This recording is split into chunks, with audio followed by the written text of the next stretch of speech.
শুভ সকাল বন্ধুরা। তো আজকে অনেকটা ভোর ভোর উঠে গেলাম। এখন বাজে সকাল 4টা বাজে। কালকে রাত্রে অনেকটা ঘুম হয় না একদম, কেন জানি না, প্রচণ্ড গরম আর বলতে পারি না, একদম ঘুমটা হয়ে নেই। তো দেখলাম সকাল হয়ে গেল, আলো আলো লাগছে, তো টাইম দেখলাম, দেখি 4টা বাজে।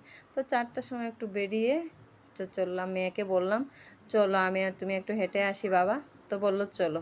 তো আমার মেয়ে আমার পিছনে, আমি সামনে। তারপর এই যে শিববাড়ির সামনে এসে কতগুলো জাবড়া ছিল, আমরা জাবড়া এইখানে ফেলি, তো জাবড়াগুলা ফেলতে আসলাম। এই যে দেখেন আমাদের শিববাড়ির সামনে, এই যে সামনে নদী, এই যে দেখেন আপনারা, এই যে আমাদের শিববাড়ি কে কে আসেন, এই যে আমরা যাচ্ছি, এই যে আমাদের নদী, শিববাড়ির পাশে যে নদীটা, এই যে হলো, তোমরা কে কে দেখেছো আমাদের শিববাড়ির নদী। এই যে নৌকা, সকাল সকাল ওরা যাচ্ছে, তো এই যে বেরিয়ে আর কি করব। আর আজকে প্রচণ্ড গরম। সকাল 4টার সময় উঠে দেখি সূর্যদেব উঠে গেল।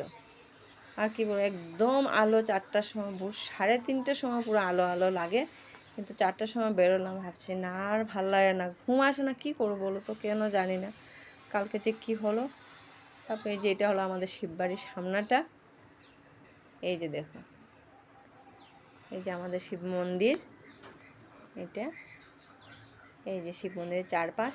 এই যে সকালবেলা যেগুলো সুপার আসে, এগুলো এখন যে কালাইন রোডে যায়, যেগুলো শিলং, এগুলো যাওয়া হয়, সব এই রাস্তাতে আসে। কেন, বদরপুরের ব্রিজটা ভাঙ্গা, তাই আমাদের শিববাড়ি দিয়ে সব আওয়া যাওয়া ওদের সবটা।